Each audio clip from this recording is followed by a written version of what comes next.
morning chapel service. Let's look to the Lord in prayer. O God, from whom all holy desires, all counsel, and all just work proceed, who is all powerful, all knowing, and ever present, we praise your wonderful creation. Lord, we are sorry for all the ways we let you down and didn't live up to your expectations. Have mercy upon us. Please forgive us for our actions this week. We messed up and we are sorry.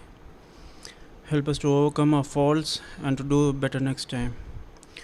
Lord, we thank you for who you are in our lives, leading us and guiding us, loving us and showering us with your mercy and grace. Thank you for all the blessings you have showered on our lives, Lord. Lord, we ask for your guidance and healing today. May the time we spend in your presence be a pleasing offering and a sweet aroma in your sight.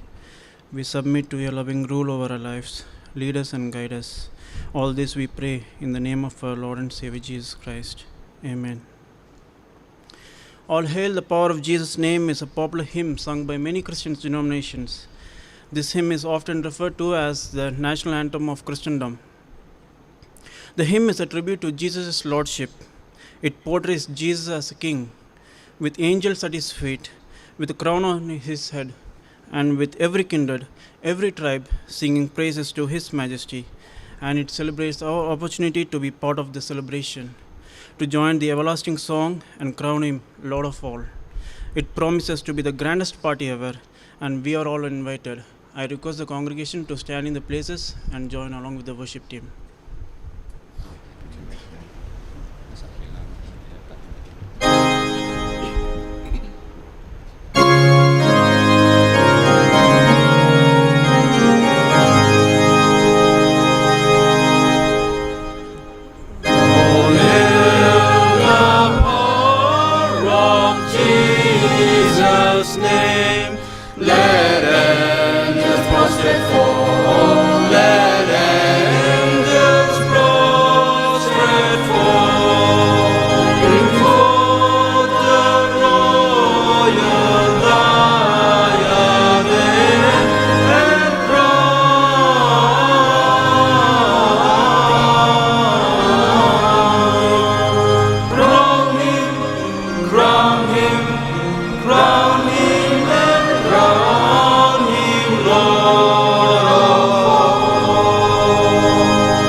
Crown him and crown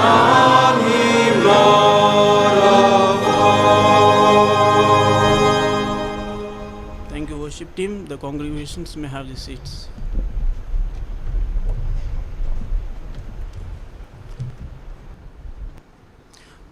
Now the floor is yours. If the congregation have any prayer requests, you may share it now.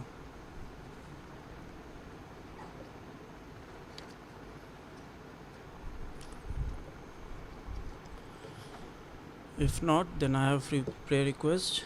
We'll pray for such things in our lives which takes the place of God and rule over us. We'll pray that God may help us to understand that only Jesus is Lord, and may Jesus be the Lord of our lives. I request Robert to lead us in prayer. आइए हम प्रार्थना करें। पिता परमेश्वर, धन्यवाद करते हैं पिता, इस सुंदर सुबह के लिए हम दुआ करते हैं पिता परमेश्वर जो आपने हमारे जीवन में दिया है पिता परमेश्वर। हम इन सब के लिए प्रार्थना करते हैं जो यहाँ पे आपके सम्मुख में आए हैं पिता परमेश्वर। खासियत से हम उन चीज़ों के लिए दुआ करते हैं जो पिता परमेश्वर हमारे जीवन में जगह लेता है पिता परमेश्वर आपकी जगह पे। हम चाहते हैं पिता वो सब चीज़ों से दूर रहें पिता परमेश्वर। पिता परमेश्वर आप हमें सहायता मदद करना, इन सारी चीज़ से दूर रखना पिता परमेश्वर। हम आपको पिता अपना जीवन सौंपने के लिए दुआ करते हैं पिता परमेश्वर। आप हमारे साथ रहना, सबके साथ पिता मदद करना। और हम दुआ करते हैं जो पिता परमेश्वर जरीस के लिए पिता परमेश्वर जो अभी पिता प्रीचिंग करने जा रहे हैं पिता, उसके साथ रहना, उसे मदद करना पिता परमेश्वर। हम सबको ध्यानपूर्वक सुनने के लिए हेल्प करना। आपके बेटे प्रभु यीशु मसीह के नाम से मांगते हैं, आमीन। Let's flip open our Bibles to the Gospel according to Mark chapter 10 verses 17 to 22. आए हम निकालेंगे मरकुस का सुसमाचार उसका 10वां अध्याय उसके 17 से लेकर 22वें आयत तक। I request the congregation to stand in their places for the Gospel reading. आप सब अपने स्थानों में खड़े हो जाएंगे और हम मिलकर इन आयतों को पढ़ेंगे।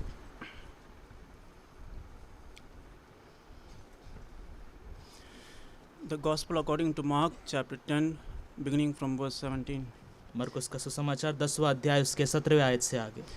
And as he was setting out on his journey, a man ran up and knelt before him and asked him, "Good teacher, what must I do to inherit eternal life?" And Jesus said to him, "Why do you call me good? No one is good except God alone.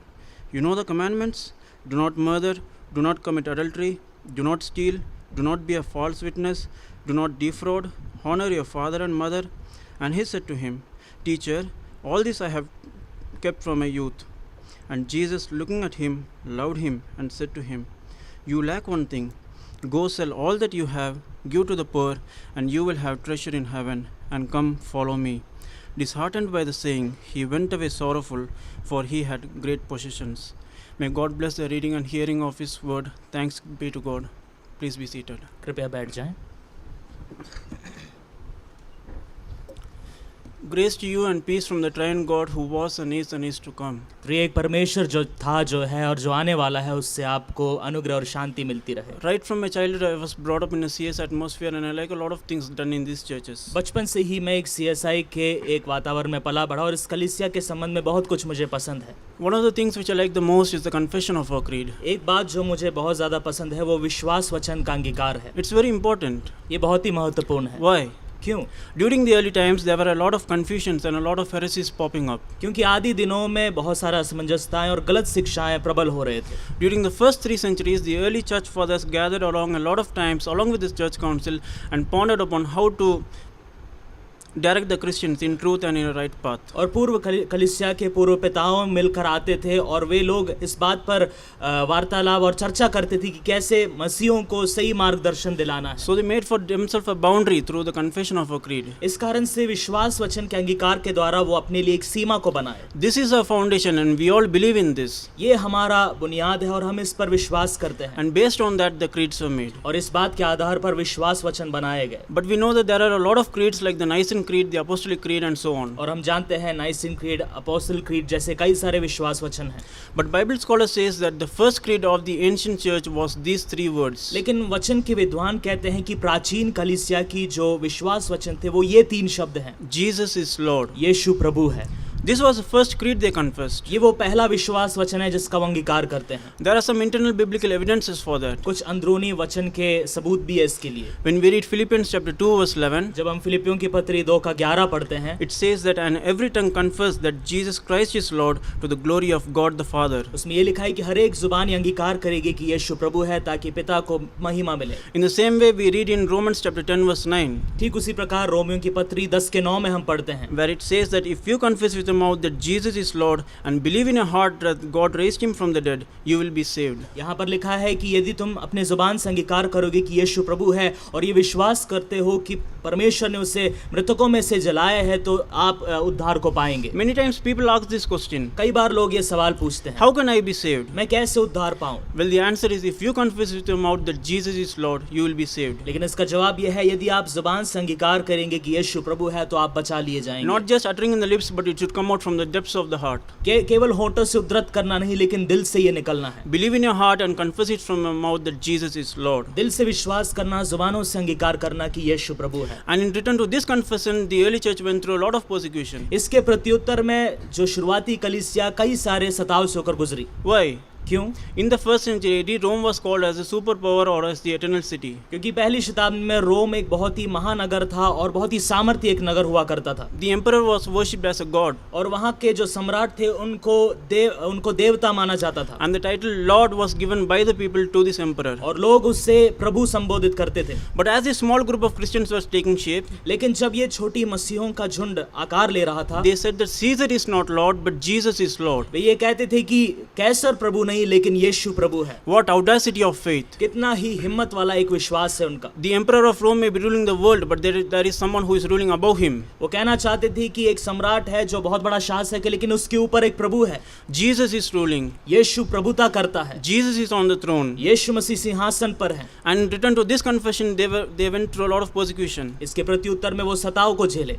They were tortured and put in prison and burnt alive and given as food to the lions. उनको बंदीगृह में डाल दिया गया, उनको मारा गया, उनको जलाया गया, शेरों के लिए भोजन के रूप में उनको डाल दिया गया। The Romans tried their level best to take this creed out of the lips of Christians. रोम के लोगों ने कोशिश की कि मसीहों की जुबानों से इन विश्वास वचन को छीन ले। But if the Christians are still living, then it is because of this creed that Jesus is Lord. लेकिन यदि मसीह लोग आज भी अस्तित्व में हैं, उसका कारण यह है कि यीशु प्रभु है, ये विश्वास वचन। Based on this, we will meditate on the theme. इस वचन के आधार पर आए हम इस विषय के ऊपर मनन करें। The implications of the confession that Jesus is Lord. यीशु प्रभु है, ये जो अंगीकार के प्रायोगिकताएं।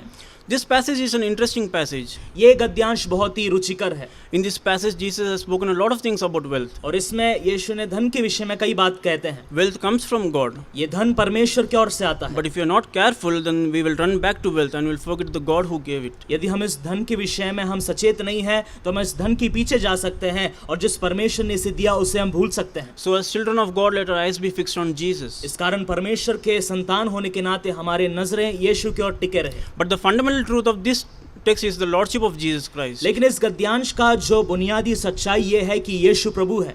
This incident is seen in 3 Gospels. इस गद्यांश को या इस घटना को 3 सुसमाचारों में हम पाते हैं। Matthew chapter 19, मत्ती के 19वें अध्याय में, Luke chapter 18, लूका के 18वें अध्याय में and in Mark chapter 10. और मरकुस के 10वें अध्याय में। Matthew writes that the person referred to is a lad. और मत्ती लिखता है कि ये लड़का एक जवान था। Luke writes that he is a leader. लूका लिखता है कि वो एक अधिकारी था। But the 3 Gospels tells that he was a rich man. लेकिन तीनों सुसमाचार ये कहते हैं कि वो एक धनी था। This incident happens as Jesus is coming out from a highway. ये घटना तब होता है जब यीशु मसीह एक मार्ग की ओर आ रहे हैं। At what precise point on the journey Mark does not specify. किस समय पर उस मार्ग में ये घटना हुई, इस बात को मरकुस नहीं लिखता। The original language says that and going forth. असली भाषा ये कहता है कि और जब वो बढ़ रहा था। The Greek word used here is ekporiomenio, which is in verb present participle middle. और यहाँ पर जो यूनानी शब्द इस्तेमाल हुआ है वो वर्तमान कृदंत रूप में है, which means to depart, be discharged or proceed. जिसका मतलब है निकल जाना या आगे बढ़ना। Our Lord was going forth on his way, हमारा प्रभु अपने मार्ग में आगे बढ़ रहे थे। starting on his last journey from Perea beyond Jordan वो अपने आखिरी जो यात्रा पेरिया जो यर्दन के उस पार है वहाँ से शुरू करते हैं। to Bethany, the town of Lazarus and his sisters Mary and वो Martha. बेतनी की ओर जा रहे थे जहाँ पर लाजर और उनके बहन मार्था और मरियम का घर हुआ करता And a था। man ran up, knelt before him and asked him, और एक व्यक्ति दौड़कर आता है, यीशु के सामने घुटना टेककर ये सवाल पूछता है, Good teacher, हे उत्तम गुरु, what must I do to inherit eternal life? अनंत राज पाने के लिए मैं क्या करूं? This was probably the greatest question any person can ask to Jesus Christ. ये एक ऐसा सवाल हो सकता है, एक महान सवाल जो किसी ने यीशु से कभी पूछा होगा। One commentator says that this young ruler showed great earnest. एक टिप्पणीकार कहते हैं कि इस जवान जवान के जीवन में एक लालसा था। He asked the right question. उसने सही सवाल को He पूछा। not only asked the right question, उसने ना केवल सही सवाल को पूछा, but he asked it to the right person. लेकिन उसने सही व्यक्ति से उसने ये पूछा। Then he asked with the right posture. उसने सही ढंग से इसको पूछा। Another commentator says that he addressed Jesus reverently. दूसरा एक टिप्पणीकार कहते हैं कि वो आदरणीय तरीके से यीशु को संबोधित करता है। He is a lad, वो एक जवान है, a rich man, वो धनी है, and a leader. एक अधिकारी भी है। But he kneels down in front of the public in the open air and asks to Jesus वो Christ. सार्वजनिक तौर पर आकर घुटना टेकता है, सबके सामने यीशु मसीह के सामने ऐसा करता The है। original language says he knelt down. असली भाषा कहती है कि वो घुटने के बल गिर जाता है। Albert Barnes, an American theologian, said that Albert Barnes जो एक अमेरिकी दैव वैज्ञानिक इस प्रकार कहते हैं, to bow the knee is an act of expressing homage, submission, or adoration. घुटने पर आना आराधना, समर्पण या उनकी प्रशंसा करना इस प्रकार के अर्थ को रखता है। So there are a lot of good things going on for this young man. इस व्यक्ति के जीवन में कुछ भली बातें हो रही है। He asked the right question उसने सही सवाल को पूछा, to the right person सही व्यक्ति से, with the right posture. सही ढंग से भी। But in the Bible, the only person who came to Jesus and went sad is this man. लेकिन वचन में एक ऐसा व्यक्ति जो आया और यीशु के पास से दुखी होकर लौटा, वो यही व्यक्ति है। So when we study about this man, we need to understand what it teaches us. इस कारण जब हम इस व्यक्ति के विषय में अध्ययन करते हैं तो हम इस बात को सीखें कि ये क्या हमें सिखाना चाहता Now है। look at the way he starts this question. आप उसके सवाल के ढंग को देखें। Good teacher, उत्तम गुरु, what must I do to inherit eternal life? अनंत जीवन का अधिकारी होने के लिए मैं क्या करूं? Look at the way Jesus answers. यीशु के प्रत्युत्तर को देखें। He answers the question with the question. उन्होंने इस सवाल का जवाब एक सवाल के साथ देते हैं। This is what I call Jesus' checkmate questions. इसको हम यीशु मसीह के एक चेकमेट क्वेश्चन कह सकते हैं। Jesus asked, why do you call me good? यीशु ने कहा, तुम क्यों मुझे उत्तम बुलाते हो? No one is good except God alone. परमेश्वर के अलावा उत्तम और कोई नहीं। It's a little bit tough to understand this. ये थोड़ा मुश्किल है समझना। Craig A. Evans, a well-known contemporary New Testament scholar, says, I quote, क्रेग एवेंस एक नए नियम के समकालीन धर्म वैज्ञानिक इस प्रकार कहते हैं जो मैं उद्धृत करता हूँ, there are no examples from the first century or earlier of anyone being called as good teacher as we have here, though the Talmud offers a potential parallel. जैसे यहाँ पर दिया गया उस तरीके से पहले शताब्दी में कहीं पर भी किसी व्यक्ति को उत्तम गुरु के रूप में संबोधित नहीं किया गया, भले ही तलमुद में इसके समानांतर बातें लिखी गई है। The Socinian and adherent theological movement in the 16th century believes in God and adherence to the Christian scriptures, but deny the divinity of Jesus Christ. जो सोसनी लोग 16वीं शताब्दी के लोग थे, वो इस प्रकार कहते हैं कि वो इस वचन के आधार पर वो परमेश्वर के दैवता का इनकार करते हैं। They thus reject the doctrine of Trinity. वो त्रिएकता के सिद्धांत का इनकार करते हैं। The Socinians finds quite another meaning in Jesus' reply and urges that by these words, Jesus denied his deity. सोसनी लोग कहते हैं कि यीशु मसीह ये प्रत्युत्तर इसलिए दे रहे हैं ताकि वो अपने दैवता का इनकार करें। But this is exactly in contrast to that. लेकिन यहाँ पर जो घटना है उसके विरोधाभास में है। If you understand this, then the whole passage will be easy for us. यदि हम इस बात को, इसके गूढ़ बात को समझेंगे तो ये गद्यांश हमारे लिए सरल है। See what Jesus tells here. यीशु के प्रत्युत्तर को देखें। Jesus says, you call me good teacher. यीशु कहते हैं कि तुम मुझे उत्तम गुरु बुलाते हो। God alone is good. केवल परमेश्वर ही उत्तम है। Which means if God alone is good and when you call me a good teacher, इसका मतलब यदि परमेश्वर ही उत्तम है और तुम मुझे उत्तम गुरु बुलाते हो, I'm just not a mere teacher, I am indeed God. मैं केवल गुरु ही नहीं, मैं स्वयं परमेश्वर हूँ। I am the God who rules over you. मैं परमेश्वर हूँ, तुम्हारे ऊपर प्रभुता करता हूँ। This is really an important thing which we need to understand. एक बहुत ही महत्वपूर्ण बात है जिसे हमें ये समझना है। Many great people tell that Jesus is a good teacher and a great teacher. कई महान लोग कहते हैं कि यीशु भले हैं, यीशु महान गुरु हैं, But they limit Jesus to just a teacher. लेकिन वे लोग यीशु को एक गुरु में सीमित रख देते हैं। It's true that he was a teacher, हाँ, ये सच है कि वो एक गुरु थे, but he was more than a mere teacher. लेकिन वे एक साधारण गुरु से बढ़कर थे। In the same way, Jesus does miracles. यीशु मसीह चमत्कार भी करते He थे, was a miracle worker. वो चमत्कारी काम करने वाले But व्यक्ति when the थे। people try to reduce Jesus to just a miracle worker, लेकिन जब लोगों ने उसको एक चमत्कारी के रूप में सीमित करने लगे, Jesus said, no, यीशु कहते हैं नहीं, I am more than a miracle worker. मैं एक चमत्कारी काम करने वाले से बढ़कर हूँ, I am indeed God. मैं स्वयं परमेश्वर हूँ, I am the sovereign Lord Almighty and I rule over everything. मैं सर्व प्रभु परमेश्वर हूँ, परम प्रधान हूँ और मैं सबके ऊपर अधिकारी हूँ। The important thing which we need to learn this morning is that Jesus is a good teacher, but he was more than a mere teacher. हम इस बात को सीखें कि यीशु भला उत्तम गुरु था, लेकिन एक गुरु से बढ़कर था। But above all this, Jesus is Lord. इन सारे बातों से बढ़कर वो प्रभु है। Jesus is my Lord. यीशु मेरा प्रभु है। That kind of a relationship we need to build between us and Jesus Christ. ऐसे एक संबंध को हमें यीशु के साथ स्थापित करना है। So let us see the big mistake this man did. आए हम इस व्यक्ति की उस गलती को देखें जो इसने किया। It's very interesting if we study it a little deeper. ये बहुत ही रुचिकर है यदि हम इसे गहराई से पढ़ते हैं। Now in verse 19 it is observed that it is upon the commandments of the second tablet that our Lord here lays stress. यहाँ पर 19वीं आयत में हम ये पाते हैं कि 10 आज्ञाओं के दूसरे भाग पर यीशु मसीह जोर देते हैं। And in verse 20, see what the rich man says. 20वें आयत में धनी व्यक्ति का जवाब देखें। Teacher, all these I have kept from my youth. गुरु, इन सारे बातों को मैं अपने लड़कपन से मानता आ रहा हूँ। There is a significant difference between verse 17 and verse 20. आयत 17 और आयत 20 में एक बहुत बड़ा एक महत्वपूर्ण फर्क है। In verse 17, how he addresses Jesus, and in verse 20, how he addresses Jesus. आयत 17 में जिस तरीके से वो यीशु को संबोधित करता है और आयत 20 में जिस तरीके से संबोधित करता है। In verse 17, he calls Jesus as good teacher, आयत 17 में वो यीशु को उत्तम गुरु कहता है, but in verse 20, he calls Jesus only a teacher. लेकिन आयत 20 में वो केवल हे गुरु करके बुलाता है। These are small differences. ये छोटे फर्क हैं। Bible is pregnant with meanings. वचन ऐसे अर्थों से भरा हुआ है। And only when we understand the meaning, then we will understand it. जब कभी हम इन अर्थों को समझते हैं तभी हम इस मुख्य बात को समझेंगे। When Jesus told that God alone is good, जब यीशु कहते हैं कि केवल परमेश्वर ही भला है, उत्तम है, I'm not a mere teacher, I'm more than a teacher, I'm indeed Lord. मैं गुरु से बढ़कर एक प्रभु हूँ, तुम्हारा प्रभु हूँ।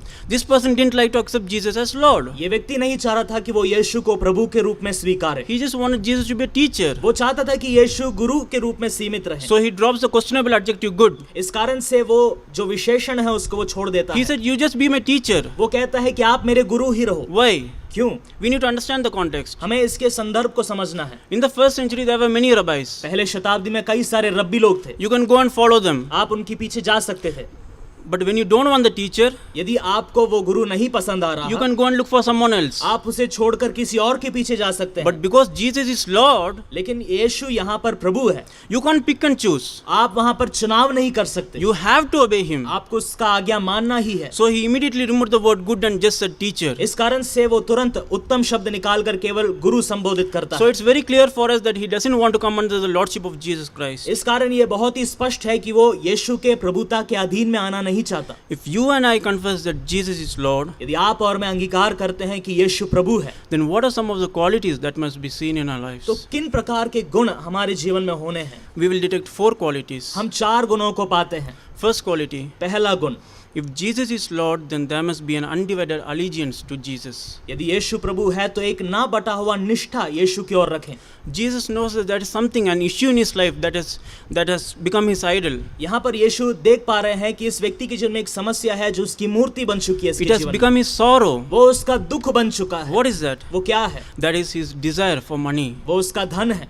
He kept his belief in the money. उसका विश्वास धन पर था। Right from his childhood, this youth is following all the commandments. अपने लड़कपन से ये युवक सारे व्यवस्था को मानता आ रहा है। He is young, वो जवान है, he is rich, वो धनी है, and he is a leader. वो अधिकारी है। What all things this person can do for the kingdom of God, क्या right? कुछ नहीं ये राज के लिए कर सकता। That's why the Bible says that Jesus looked at him and loved him. इस कारण वचन में लिखा है कि यीशु मसीह उसे देखते हैं और प्यार करते हैं। Mark alone writes that Jesus looked at him and loved him. मरकुस में लिखा है कि यीशु ने उस पर दृष्टि करके उसे प्रेम किया। Jesus loved him and said, hey, you still have one thing lacking. यीशु ने प्रेम करते हुए उससे कहा कि तुझ में एक घटी है। Go sell all that you have, give to the poor, and you will have eternal life. तुम अपना सब कुछ बेच दो कंगालों को और तुम अनंत जीवन पाओगे। The Greek word for all is hosa, which is in personal pronoun accusative neutral plural. यहाँ पर जो सारे के लिए जो यूनानी शब्द है वो वर्तमान सर्वनाम में है, Which means how much, as many, as much as. वो जिसका मतलब है जितना ज्यादा या जितना अधिक। Jesus is saying to the man, you have to make a choice. यीशु उस व्यक्ति से कहते हैं कि तुझे एक चुनाव करना है। What do you want? तुम्हें क्या चाहिए? You want me or your wealth? क्या तुझे मैं जरूरी हूँ या तेरा धन जरूरी है? He said, I want both. वो कहता है कि मुझे दोनों चाहिए। I want the eternal life, मुझे अनंत जीवन तो पाना है, but I want the wealth also. लेकिन मुझे इसके साथ मुझे धन भी चाहिए। Christ said, that's not possible. यीशु कहते हैं कि यह संभव नहीं है। That doesn't mean you don't need money.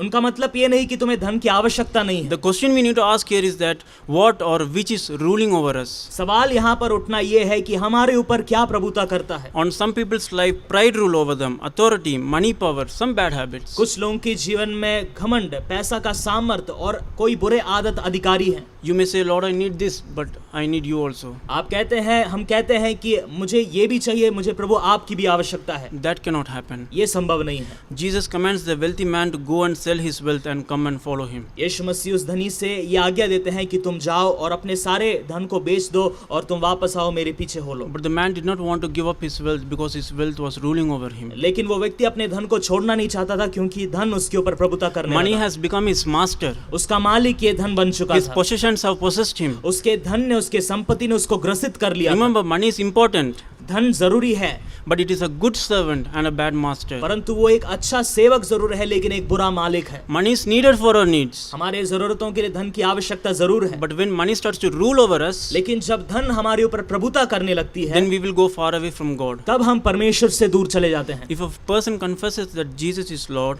यदि एक व्यक्ति अंगीकार करता है कि यीशु प्रभु है, then there ought to be an undivided allegiance to Jesus. तो एक ना बटा हुआ एक निष्ठा यीशु की ओर रखें। The second quality, दूसरा गुण, if Jesus is Lord, यदि यीशु प्रभु है then there must be an unquestioned obedience to Jesus. तो ना सवाल पूछे एक आज्ञाकारिता को दिखाए। Now see here, Jesus is presenting to him the parts of the Decalogue that deals with human relationship. यहाँ पर यीशु मसीह 10 आज्ञाओं के उस भाग को इसके सामने प्रस्तुत करते हैं जो मनुष्य से संबंध रखता है। And the young man said to him, और ये जवान कहता है, Teacher, hey Guru, all this I have kept from my youth. मैंने लड़कपन से इन व्यवस्था को मानता आ रहा हूँ। But Jesus said that you lack one thing. लेकिन यीशु कहते हैं कि तुझ में कुछ ये कमी है। Go sell all that you have, take up your cross and come follow me. तुम अपना सब कुछ बेच दो और अपना क्रूस उठाओ, मेरे पीछे हो लो। Only the King James version talks about carrying the cross. केवल किंग जेम्स वर्जन में क्रूस उठाने के विषय का चर्चा हुआ है। Jesus just didn't tell that go leave your wealth, यीशु ने केवल ये नहीं कहा कि तुम अपने धन को छोड़ दो, but take up your cross and follow me. लेकिन वो कहते हैं कि अपना क्रूस उठाओ और मेरे पीछे हो लो। There is eternal life in following Jesus. यीशु के पीछे हो लेने में अनंत जीवन है। Many times people think that if I give my wealth to the poor, I will get eternal life. कई बार लोग ये सोचते हैं कि यदि मैं अपने धन को कंगालों को बांट दूं तो मुझे अनंत जीवन मिल जाएगा। Jesus didn't say that. यीशु ने ये नहीं कहा। Jesus said to the young man to give up his wealth. यीशु ने कहा कि तुम अपने धन को त्याग दो। Why? क्यों? Because that has become his idol. क्योंकि वो उसकी मूर्ति बन चुका है, That has become his God. वो उसका प्रभु बन चुका है। But he should leave that and take up his cross and follow Jesus. लेकिन उसके लिए जरूरी है कि वो उसे छोड़ दे, अपने क्रूस उठाए और यीशु के पीछे चले। When was the last time we heard from the pulpit about carrying the cross and following Jesus? वो आखिरी बार कब था जब हमने वेदी से ये सुना कि अपना क्रूस उठाओ और अब यीशु के पीछे चलो? This is one of the forgotten truths in Christianity. ये एक भूली हुई सच्चाई है मसीहत में। That's why in Luke chapter 14, Jesus told 3 times that until and unless you carry your cross daily, you can never be my disciples. इस कारण से लूका के 14वें अध्याय में यीशु मसीह 3 बार कहते हैं कि जब तक तुम अपने क्रूस को ना उठाओ और मेरे पीछे ना चलो, तुम मेरे पीछे नहीं चल सकते। Jesus demands that the standards of Christian faiths are higher. यीशु मसीह ये कहते हैं कि मसीही विश्वास के जो स्तर है वो ऊंचे हैं, But unfortunately, we have diluted it. लेकिन दुर्भाग्यवश हम उसमें मिलावट को लेकर आए हैं। We have lowered our standards to such a way that you and I have no difference from others. हमने अपने स्तरों को इतना नीचे कर दिए हैं कि आपके और मेरे और संसार के बीच में कोई फर्क नहीं है। We can't say that I will take what I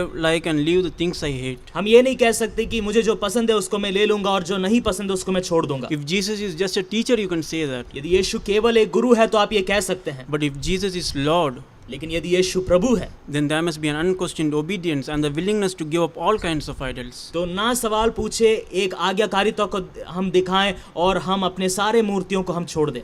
The third quality, तीसरा गुण, if Jesus is Lord, यदि यीशु प्रभु है then there must be an unwavering dependence on Jesus. तो ना डगमगाने वाला एक निर्भरता यीशु के ऊपर दिखाएं।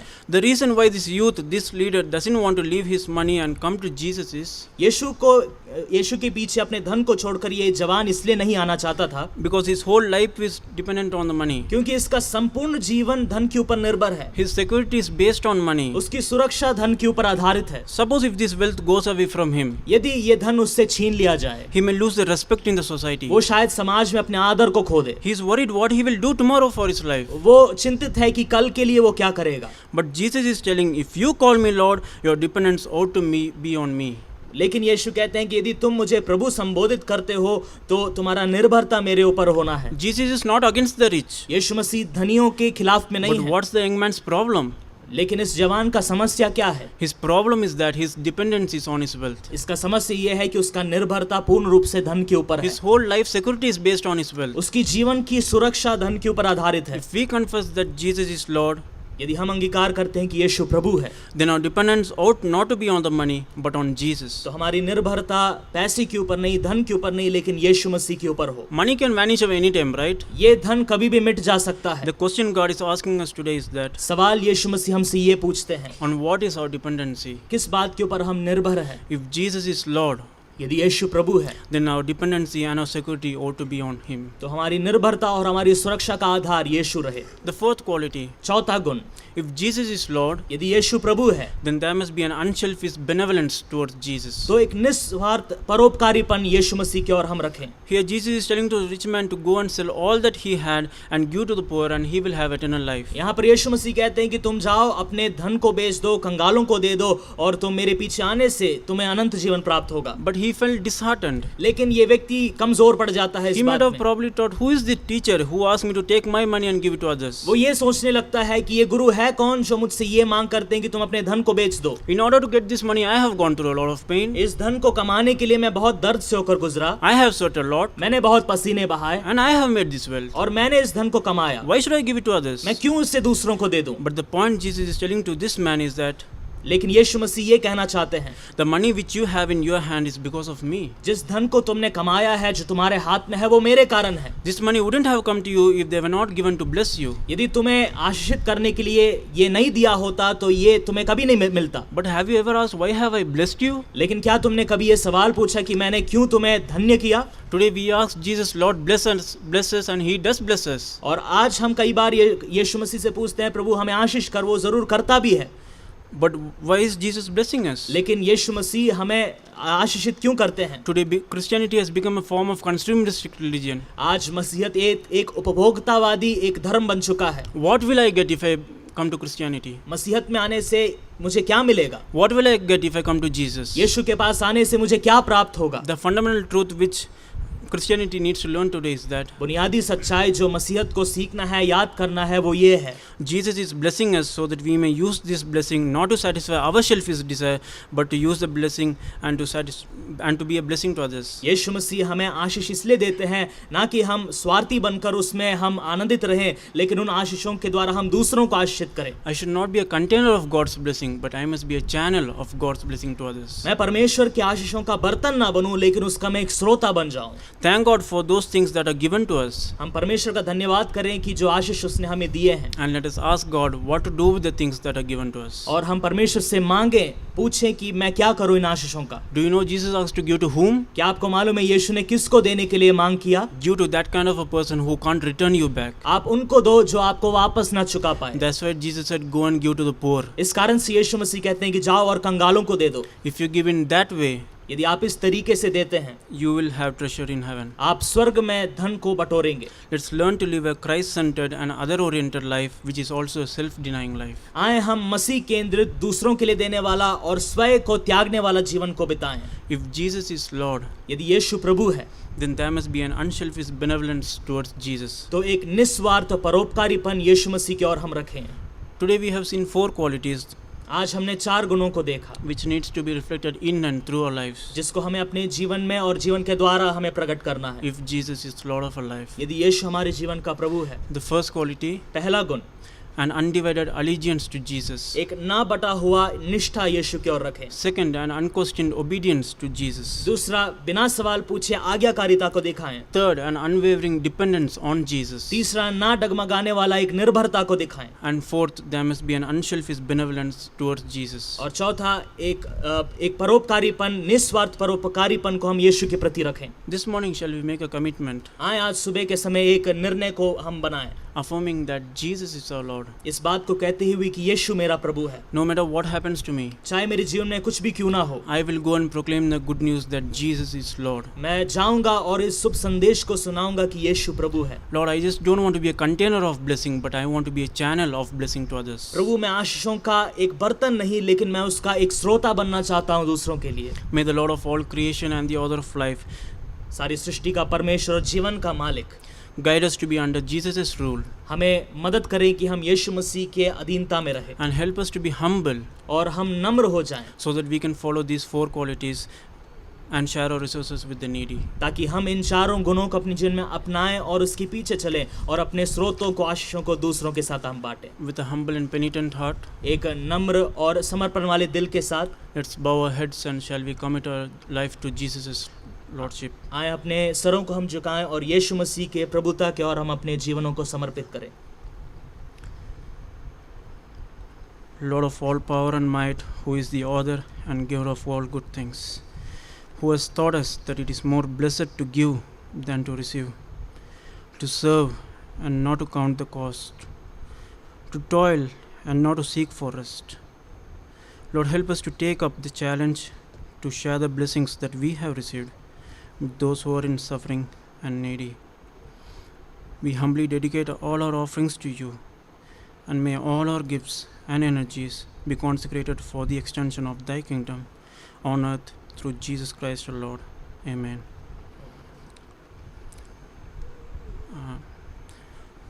To God the Father who has made us and the entire world, to God the Son who has redeemed us and all mankind, to God the Holy Spirit who sanctifies us and all the elect people of God, be all the glory forever and ever. Amen. I would like to take this moment to thank a few people. First of all, I'd like to thank Jesus, my Lord, for giving me this privilege to come here and study from His Word. I also thank my parents for their prayers, support, and encouragement. I'd like to thank Dr. Santosh Sahayados, Dr. P.V. Joseph, Dr. George Oman, and Dr. M.I.K. Kuriakos, who were my role models and whose teachings have inspired me. Hats off to all of them. My gratitude extends to the larger faculty members who have taught me. Especially I thank all the people who prayed for me. If Jesus willing, we will meet one or the other day on this pilgrim's journey, or else we'll meet on the other shore, on the celestial city. Thank you. Jesus bless you. Have a blessed day.